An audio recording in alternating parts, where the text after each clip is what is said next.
Samuel walked with trembling hands, trying to keep a steady pace while the news he'd heard on the radio still echoed in his mind.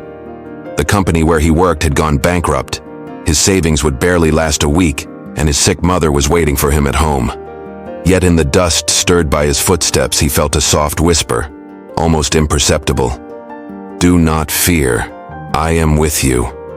Samuel didn't know if it was God speaking or just his desperate mind, until he saw something shiny sticking out of the ground and bent down. He found an old coin, bent right down the middle as if it had been struck by something very heavy, and yet it shone like new. Samuel felt something unusual. It wasn't valuable in any material sense, but the moment he found it, he felt seen, almost as if God had left him a silent note. That same night, while eating a piece of dry bread, the coin slipped out of his pocket, rolled across the floor, and disappeared under the door, where someone picked it up from the outside, someone who shouldn't have been there. Samuel opened the door, and it was an elderly man from the neighborhood who never spoke to anyone, known only as the Elder. He held the coin in his hand and said in a trembling voice, "This coin, I lost it 40 years ago, when I asked God for a sign to change my life." Samuel froze.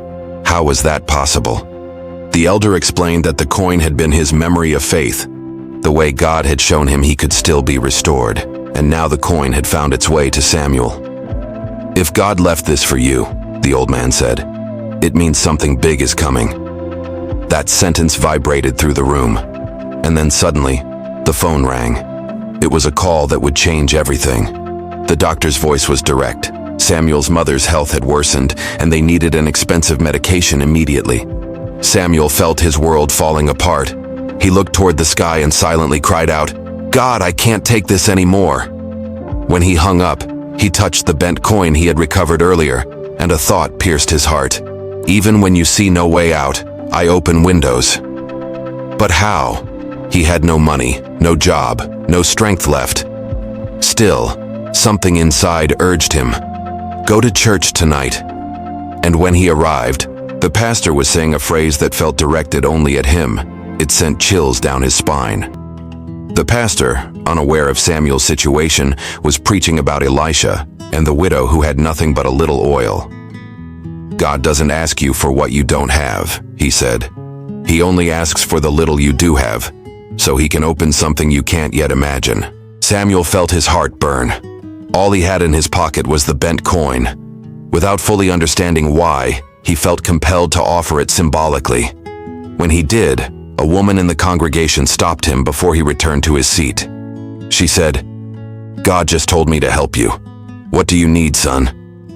Samuel wrestled with whether to tell the truth. But finally, he spoke. He told her about his mother, the medicine, and his recent dismissal.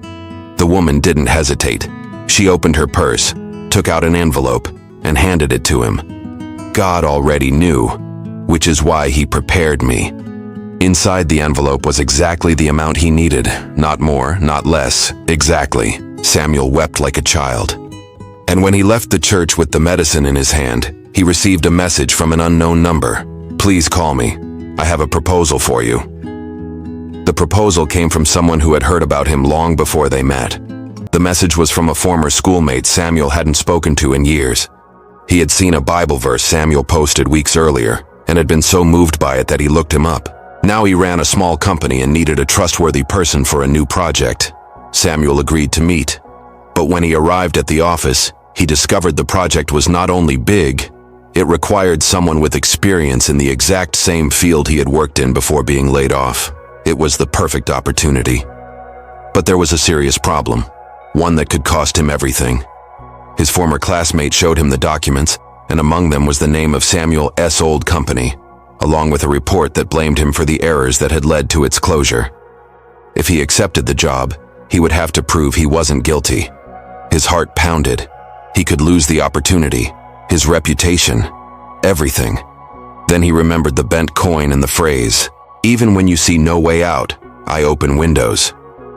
Samuel took a deep breath, looked up and said, "Let me tell you the truth." His sincerity provoked a reaction he didn't expect.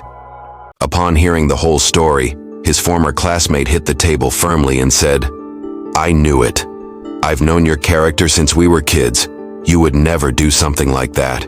He immediately called his partner and requested a parallel investigation, promising to clear Samuel's name.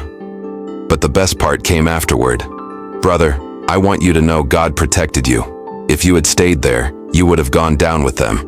This project isn't a second chance. It's a new beginning." Samuel felt a spiritual warmth flow through him, but just as they were celebrating, another message arrived, one that seemed to come from someone Samuel thought he'd never see again. It was the elderly man had a strange dream and wanted to see him. Samuel went immediately.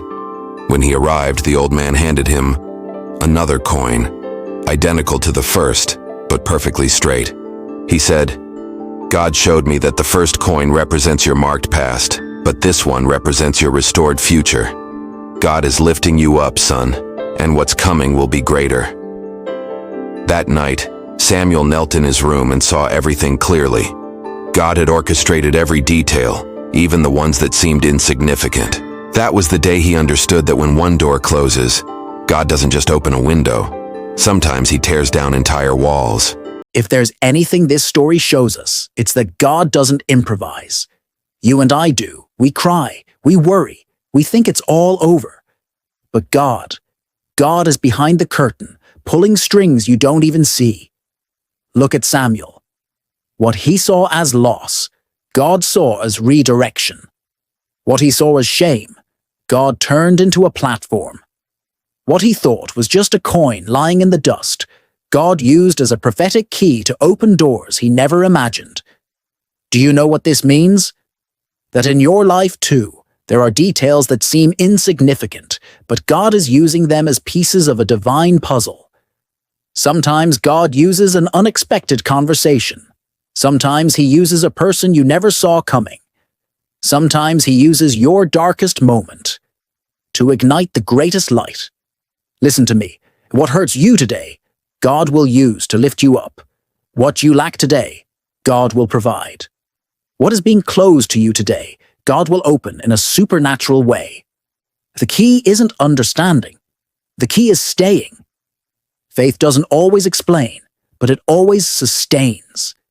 If God moved a coin, an old man, a church, a message, a company, and an opportunity just to lift Samuel up, what wouldn't he be able to do for you?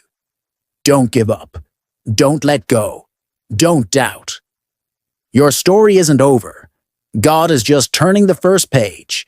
If you've made it this far and this story has touched you even a little, go ahead and type in the comments, "God opens windows for me." I want to read your comment. I want to pray for you. If this story built you up, make sure to follow me for more content like this. Share this video, give it a like, leave your comment, and bless someone by sending it to them. You never know who God can touch with a simple story.